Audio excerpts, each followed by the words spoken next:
Hello friends, welcome to S K team classes. आज की इस क्लास में हम डिस्कस करने वाले हैं बीएससी फाइनल ईयर मैथमेटिक्स का पेपर नंबर जो 3 होता है यांत्रिकी मैकेनिक्स का। उसमें हमारे पास यूनिट आती है फर्स्ट, जो है वेलोसिटी एंड एक्सेलरेशन, वेग तथा त्वरण। हमने इस यूनिट से और भी कई कॉन्सेप्ट डिस्कस किए हैं क्वेश्चन के ज़रिए, वो आप रेफ़र कर सकते हो हमारी प्लेलिस्ट से। बीएससी फाइनल ईयर की सेपरेट प्लेलिस्ट है, उससे आप रेफ़र कर सकते हो। अब मैं जो नेक्स्ट कॉन्सेप्ट मार्क करना चाहूँगा उस पर बेस हमारे पास एक क्वेश्चन है, वो हम क्वेश्चन डिस्कस करेंगे।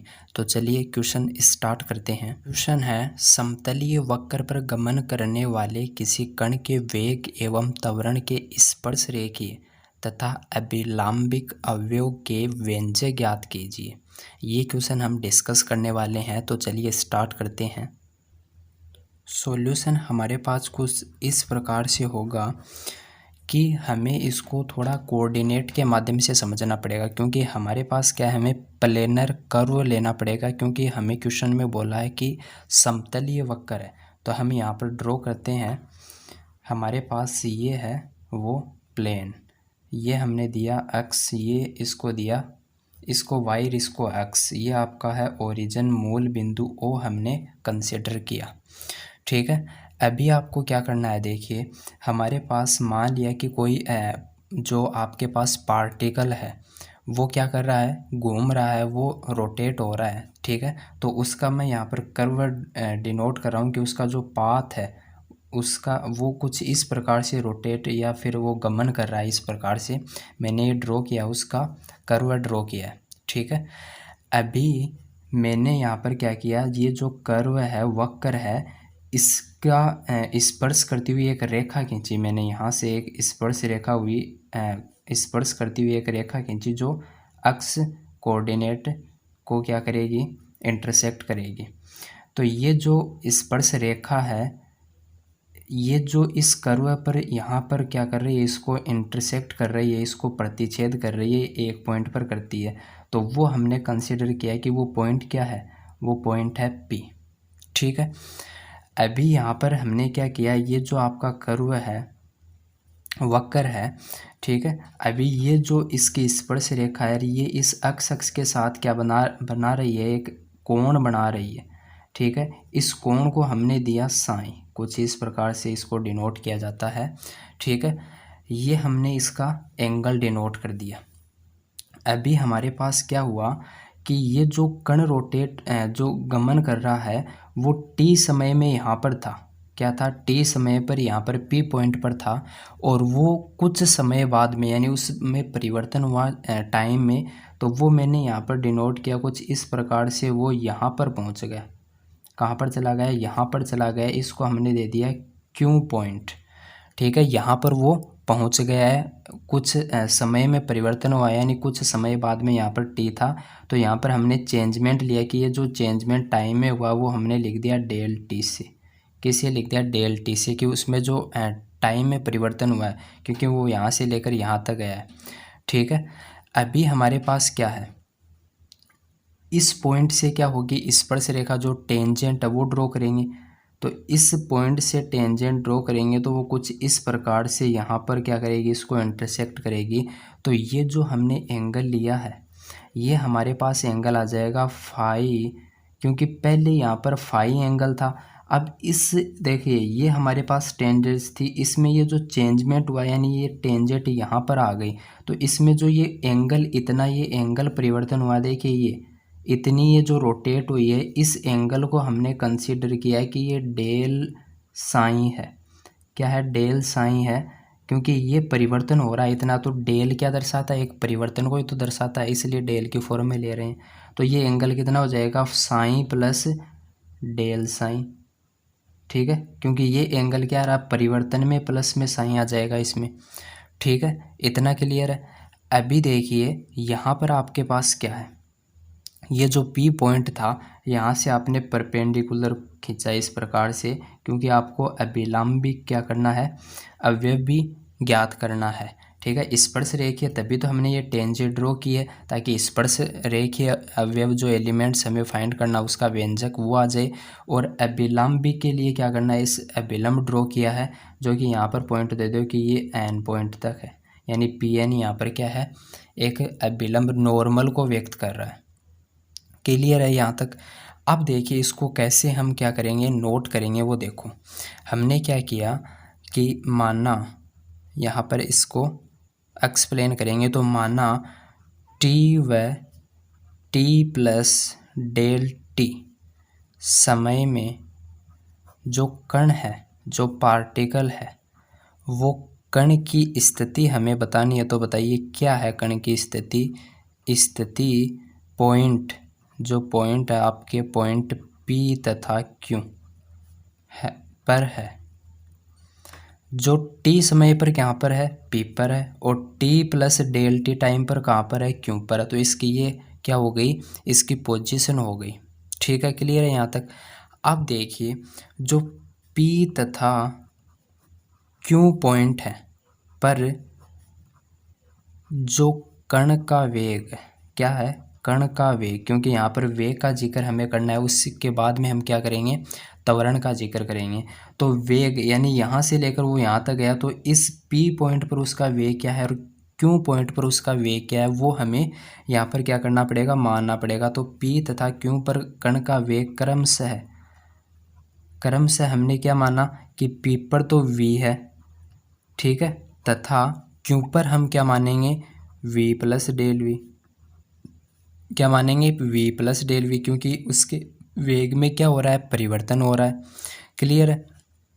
उसके बाद में हमने किया, क्योंकि अभी हम जो कंसीडर कर रहे हैं वो हमने क्या किया था कि पी तथा क्यू पर हमने क्या खींची, टेंजेंट, यानी पी तथा क्यू पर स्पर्श रेखाएं, कौन सी स्पर्श रेखाएं, ये हमने स्पर्श रेखा इसको नाम दे दी पी, यहाँ पर पॉइंट दे दो आप टी। ठीक है, तो ये पी टी हो गई, तथा इसको हमने नाम दिया ये क्यू पॉइंट है। ठीक है, और यहाँ पर हम दे देते हैं इस यहाँ पर जो ये इंटरसेक्ट कर रही है इसमें दे दिया हमने टी डैश। तो क्यू टी डैश कहाँ पर कर रहे हैं ये, तो एक्स अक्ष के साथ क्रमशः। अब हम करेंगे कोण का जिक्र, जो कोण बना रहे हैं उसका जिक्र करेंगे। क्रमशः कोण साइन तथा साइन प्लस डेल साइन बनाती हैं। जो स्पर्श रेखाएं हैं वो कौन सा कोण बनाती हैं वो हमने यहाँ पर डिनोट किया है। इनके मध्य का जो एंगल है ये दोनों स्पर्श रेखाओं को, वो कितना है, डेल साइन हमारे पास है। तो ये इसका एक लैंग्वेज के फॉर्म में लिखने का तरीका था। अभी जो आपके पास मेन कॉन्सेप्ट आता है उस पर हम बढ़ते हैं। चलिए इसको सोल्व करते हैं किस प्रकार से। देखिए अब हम क्या करेंगे कि हमें जो टाइम है डेल टी, जो टाइम में परिवर्तन हुआ है उस पर हम क्या करेंगे, विचार करेंगे।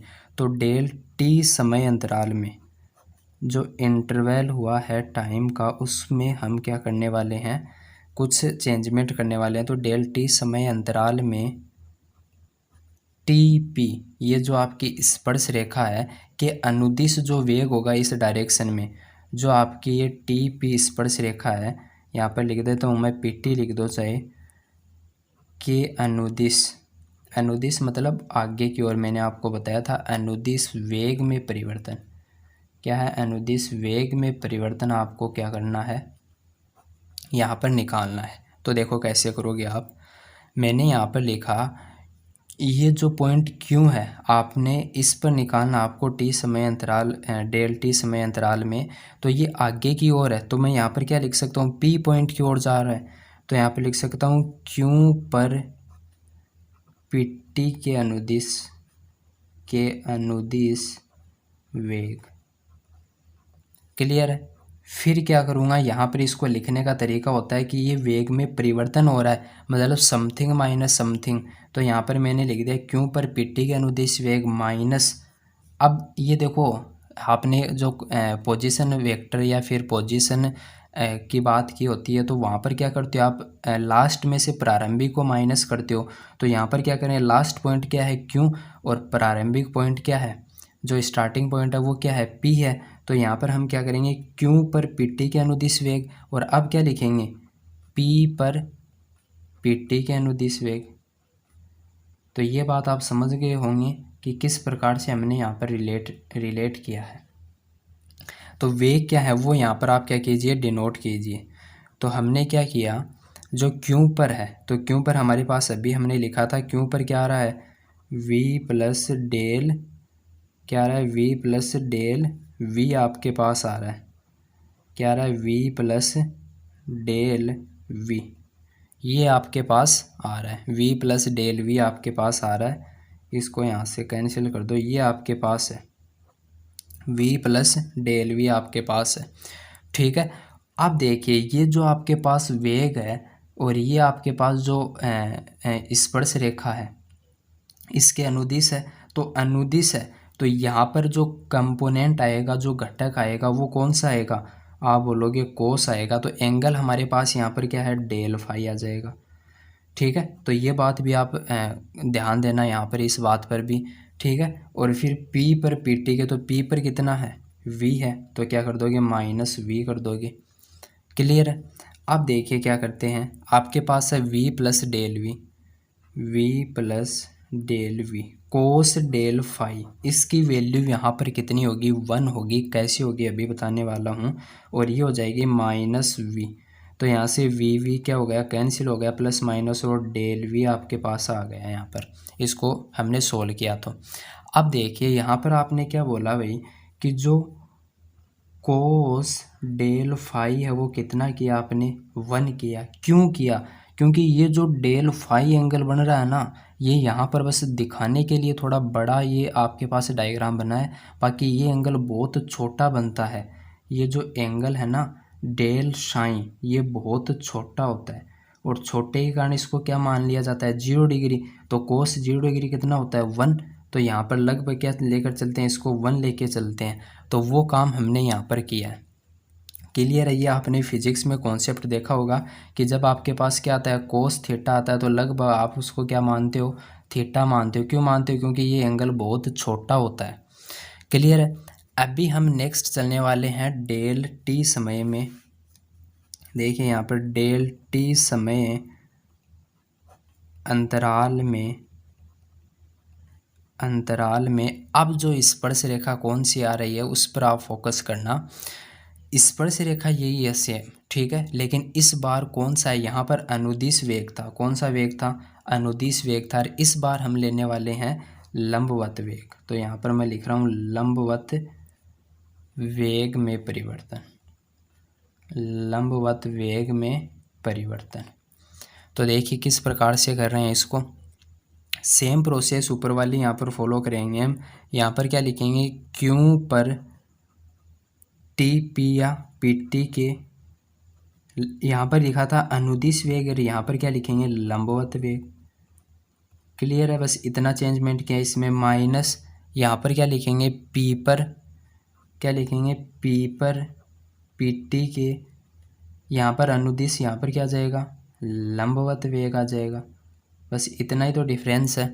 ठीक है, और वो हम पुट कर देंगे। ये क्या है v प्लस डेल वी और इनटू, देखिए यहाँ पर क्या आया था कोस डेल फाई लिया हमने जो घटक लिया था, और यहाँ पर लंबवत के लिए कौन सा आता है तो आप कहोगे साइन डेल फाई आएगा। माइनस यहाँ पर क्या है ये p पर टीपी के लंबवत वेग होगा, तो इसके लंबवत वेग होगा वो कितना होगा 0 होगा। कितना होगा 0 होगा। तो ये आपके पास कितना आ जाएगा इधर v plus del V sine del phi. तो यहाँ पर एक नेक्स्ट कॉन्सेप्ट आपको क्या करना है याद रखना है, वो क्या है इसके इनटू में हम क्या लिखेंगे डेल फाई लिखेंगे। क्यों लिखेंगे वो देखना आप। देखो v यहाँ पर आपके पास क्या है जो हमने लिखा है, यहाँ पर मैं नीचे लिख रहा हूँ नोट कर रहा हूँ उसको देखना। जो हमने लिखा sine del phi is equal to del phi, ये हमने कंसिडर किया। ठीक है, क्यों किया, क्योंकि वही रीज़न है यहाँ पर जो डेल फाई है वो क्या है छोटा है। ठीक है। अब ये डेल फाई के इक्वल आ रहा है, तो del V into del phi उसको हम कंसीडर करेंगे लगभग जीरो के बराबर। किसके बराबर? लगभग जीरो के बराबर। तो ये कॉन्सेप्ट है। तो आपके पास क्या आ जाएगा यहाँ पर, v इंटू इसको अंदर मल्टीप्लाई करेंगे तो इससे करेंगे तो v डेल साइन आ जाएगा। ठीक है। और ये डेल v और डेल साइन क्या हो जाएगा आपके पास? जीरो। तो यहाँ पर आपके पास क्या आ जाएगा? v इंटू डेल साइन आपके पास यहाँ पर आ जाएगा। अब ये तो हमारे पास एक कॉन्सेप्ट था अनुदिश वेग में परिवर्तन और लंबवत वेग में परिवर्तन। अब हम बढ़ने वाले हैं, जो P पॉइंट आपके पास है, ये जो P पॉइंट आपके पास है, इस पर जो स्पर्श रेखीय त्वरण है उस पर बढ़ने वाले हैं और फिर अभिलंबिक जो त्वरण है वो निकालेंगे। तो ये हमें त्वरण निकालने हैं स्पर्श रेखीय, वो इसके जरिए निकलेंगे। तो चलिए वन बाय वन देखते हैं इसको आगे। तो देखिए त्वरण के लिए हमें क्या करना पड़ेगा, तो देखिए इसको रिमूव कर देते हैं और देखते हैं हमारे पास किस प्रकार से यहाँ पर आगे नेक्स्ट सॉल्यूशन होगा। तो अब हमें क्या करना है, जो एक्सेलरेशन वो फाइंड करना है। तो यहाँ पर मैं क्या लिख दूँ, P पर जो आपके पास क्या आएगा, P पर क्या आ रहा है आपके पास, स्पर्श रेखीय त्वरण। क्या है? स्पर्श रेखीय त्वरण आपको फाइंड करना है। क्या करना है? स्पर्श रेखीय त्वरण। तो देखिए कैसे करना है आपको ये किस फॉर्म में, आपने क्या बोल रहा है कि यहाँ पर जो एंगल आप लिए हैं वो कितने हैं? छोटे हैं, बहुत छोटे हैं। ठीक है। तो यहाँ पर जो हम लेंगे वो एक लिमिट की फॉर्म में लेंगे। किसकी फॉर्म में लेंगे? लिमिट की फॉर्म में लेंगे। लिमिट डेल टी टाइम है वो जीरो की ओर क्या हो रहा है? चेंजमेंट हो रहा है। ठीक है। तो यहाँ पर हम जो लिमिट वाला जो हम करते हैं प्रथम सिद्धांत से, जो हमने 12th में देखा था उस अकॉर्डिंग इसको करेंगे। तो यहाँ पर मैं लिख रहा हूँ डेल टी समय अंतराल में P के अनुदिश वेग में जो परिवर्तन हो रहा है वो अपॉन में डेल टी, अपॉन में क्या आएगा? डेल टी आपके पास आएगा। ठीक है। वहाँ पर हम क्या करते हैं, हमारे पास यहाँ पर आता है F, जो चेंजमेंट हो रहा है वो माइनस उसकी वैल्यू अपॉन में H आता है। ठीक है। तो वहाँ पर हम क्या लेते हैं, limit H change to zero लेते हैं। ठीक है। तो वो प्रथम सिद्धांत है, उसकी तरह ये फॉर्मेट आपके पास। तो किस प्रकार से सोल्व करेंगे, देखो लिमिट डेल टी चेंज हो रहा है जीरो की ओर। तो ये क्या है, डेल टी समय अंतराल में P के अनुदिश वेग में परिवर्तन। तो वेग में परिवर्तन मतलब डेल V अपॉन में क्या है? डेल टी है। ठीक है। अब डेल V अपॉन में डेल टी, इसको आप क्या लिख सकते हो? डी वी अपॉन में डी टी, क्योंकि ये डेल एक तरह से आप किस में कन्वर्ट करते हो? डी में कन्वर्ट हो, यानी अवकलन आपको करना होता है। यहाँ पर अवकलन एक परिवर्तन को तो दर्शाता है।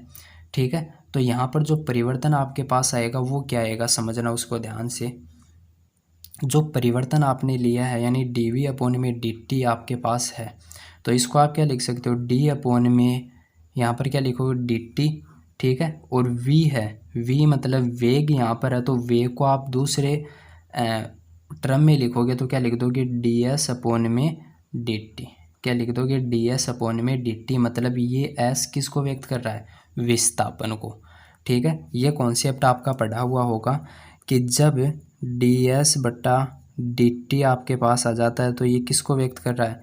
वी को व्यक्त कर रहा है। जब आप डी टू एस अपॉन में डी टू टी लिखते हो तो आपके पास क्या आता है? तो आपके पास आ जाता है ये ए। क्या आ जाता है? इसका आपने दोबर कर दिया है, क्या कर दिया है? अवकलन। तो आपके पास ए आ जाता है। आप ये लिख दे तो डी वी अपॉन में डी टी, तो आपके पास क्या आ जाता है? ए आपके पास आ जाता है। ठीक है। इसका मतलब क्या है कि वेग में परिवर्तन हो रहा है, मतलब क्या हुआ? त्वरण हुआ। इसका मतलब क्या है? विस्थापन में क्या हो रहा है? परिवर्तन हो रहा है, तो वो आपका क्या हुआ? वेग हुआ। ठीक है। तो इसी प्रकार से हमने यहाँ पर कन्वर्ट किया है डी एस अपॉन में डी टी, तो ये आपके पास क्या हो गया? डी टू एस अपॉन में डी टी स्क्वायर हो गया। देखो डी डी डी स्क्वायर हो गया into S T D D D, और ये टी टी स्क्वायर हो गया, यानी दोनों का यहाँ पर स्क्वायर है। क्लियर है। अभी इसको क्या लिखने वाले हैं नेक्स्ट में, इसको मैं लिख सकता हूँ is equal to D V बटा डी एस। इसको मैंने एक को क्या लिख दिया? डी वी बटा डी एस इंटू ds/dt। ये तो dv/ds हो गया और ये ds/dt हो गया। इसको आप ऐसे भी समझ सकते हो कि हमारे पास यहाँ पर dv/dt, इसको हमने क्या किया, ds कर दिया, यानी ds से ऊपर नीचे मल्टीप्लाई कर दिया। तो एक तो मैंने इसके साथ ये बना लिया, एक ये इसके साथ पेयर बना लिया, ताकि हमारे पास एक नई फॉर्म कन्वर्ट हो जाए। तो dv/ds और ds/dt ये क्या है, ds/dt का मतलब क्या है, v, तो v इंटू dv/ds हो गया। ठीक है, तो ये आपके पास क्या आ गया, ये आपके पास फाइनल आ गया स्पर्श रेखीय त्वरण। P पर जो स्पर्श रेखीय त्वरण है वो आपके पास है v dv/ds। अब जो P पर क्या है, अभिलाक्षणिक त्वरण है वो देखते हैं। तो यहाँ पर देख रहे हैं P पर अभिलंबिक त्वरण जो नॉर्मल हमने ड्रॉ की थी उस पर जो एक्सेलरेशन है वो फाइंड करने वाले। तो यहाँ पर भी वही प्रोसेस रहेगी, limit del T change to 0। यहाँ पर क्या लिखेंगे, डेल टी समय अंतराल में पीटी या जो आपके पास टीपी के जो लंबवत है, यहाँ पर क्या आएगा, लंबवत वेग आएगा। क्या आएगा, लंबवत वेग में जो परिवर्तन है वो आएगा, और अपोन में क्या आएगा, वही आपके पास आएगा डेल टी। क्लियर है। इसके बाद में देखिए limit del T change to 0 है। अब देखिए ये आपके पास लंबवत वेग में परिवर्तन क्या आया था, तो आप बोलोगे v और डेल साइन आया था। ठीक है, ये हमने फाइंड किया था अभी, और अपोन में क्या है, डेल टी है। ठीक है, तो इसको आप क्या करोगे, v into D phi upon में डी टी लिख दोगे। क्लियर है, लिख सकते हो। अब मैंने क्या किया, v को ऐसा कैसा रखा, डी फाई अपोन में डी एस इंटू डी एस/dt कर दिया, यानी डी एस और डी एस का ऊपर नीचे क्या कर दिया, मल्टीप्लाई कर दिया, जो कि हमने यहाँ पर किया था। इसमें डी एस और डी एस का यहाँ पर मैंने आपको बताया था। ठीक है, तो यहाँ पर आपके पास क्या हो गया, v तो क्या है, एज इट इज़ है। ठीक है, ऐसा का ऐसा आ रहा है v तो। ठीक है, और जो डी साइन अपोन में डी एस है, इसको मैंने लिखा 1/ρ। क्या लिखा, 1/ρ। ये क्यों लिखा है अभी मैं आपको बताने वाला हूँ। और डी एस अपोन में डी टी क्या होता है, आप बोलोगे v होता है। ठीक है, तो v और v कितना हो गया, v² हो गया, और अपोन में क्या है, रो है। तो ये आपके पास क्या आ गया, P पर अभिलंबिक त्वरण आ गया। अब इस रो को समझना आप ध्यान से। रो यहाँ पर जो आपके पास है वो क्या है, मैंने इस डी जो आपके पास डी फाई अपोन में डी एस था, इसको क्या लिखा, 1/ρ, यानी ये डी एस ऊपर चला जाए और ये डी फाई नीचे आ जाए, ये बोल सकता हूँ मैं। यानी रो इज इक्वल टू क्या होता है आपके पास, डी एस अपोन में डी फाई। जहाँ ये रो किसको व्यक्त कर रहा है, जो रो है वो क्या है, वक्र के जो पॉइंट बिंदु P है, P पर वक्रता त्रिज्या क्या है, वक्रता त्रिज्या है। ये बात आप ध्यान रखना। यहाँ पर रो हमने जो कंसिडर किया है वो क्या है, वक्रता त्रिज्या। तो ये आपके पास क्या आ गया, अभिलंबिक त्वरण आ गया। तो ये हमारे क्वेश्चन है वो कंप्लीट होता है। आई होप आपको समझ में आया होगा।